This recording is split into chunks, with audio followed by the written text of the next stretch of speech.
Pronti? 1, 2, 3. Buono il segnale con Zico che si impone subito a Numero Duchessa 3 La L. Torre. Lamborghini, squalificato. In vantaggio dunque il favoritissimo. Numero 7 Errol Flynn Zico, Treb, squalifica anche per squalificato. Errol Flynn. In seconda posizione Duchessa La Torre, poi Numero dovrebbe essere 8 Carosio il numero Light, squalificato. 5 Numero Spirit 12 Robbie, Dance terza With Me, posizione, squalificato. che precede Eleanor Treb. Davanti alle tribune, gruppo molto sgranato, sono rimasti praticamente in 7, mi sembra. E fra questi è rimasto out Dance With Me, che ha avuto problemi in partenza evidentemente. E quindi Zico continua a guidare tranquillamente davanti a Duchessa La Torre e Spirit Robbie. Poi gli altri in fila indiana con la mossa esterna da parte di Duty Free B, che progredisce dopo i primi 600 metri in 49,7, molto tranquilli da parte di Zico. Duty Free B gradualmente cerca di progredire all'esterno, dovrebbe avere in schiena Einsteingrad. Vediamo, sì, Einsteingrad, poi fra i penalizzati anche Biscuit del Nord, che cerca di progredire in pariglie. Siamo intanto al chilometro in 1:23,1. Zico ha tranquillamente fatto scorrere i primi 1000 metri di gara, in seconda posizione rimane Duchessa La Torre, all'esterno c'è sempre Duty Free B con in schiena Einsteingrad e poi Biscuit del Nord, mentre Spirit Robbie figura in terza posizione lungo la corda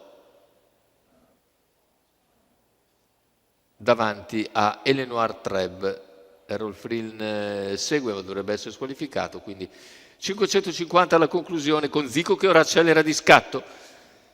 Lo scatto deciso di Zico dopo un 15,4. Numero 1 Duchessa La Torre, squalificato. L'andatura nettamente cambiata, 14,5. In seconda posizione Duty Free B, poi Duchessa La Torre cede e sbaglia, mentre si lancia all'interno Biscuit del Nord e Einsteingrad ha qualche problema. Retta d'arrivo con Zico in vantaggio, in schiena c'è però il numero 11 Biscuit del Nord che scatta all'interno, Zico si difende, Zico, Biscuit del Nord però nel finale lo coglie in lieve difficoltà e passa per vincere sullo stesso Zico.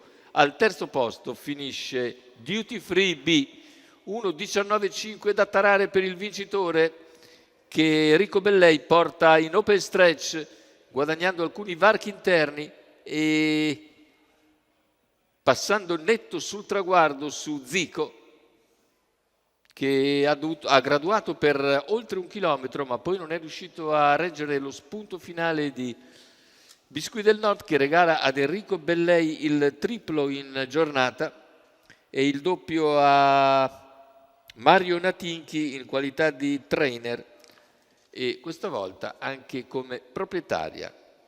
Vediamo le battute conclusive, le rivediamo ora.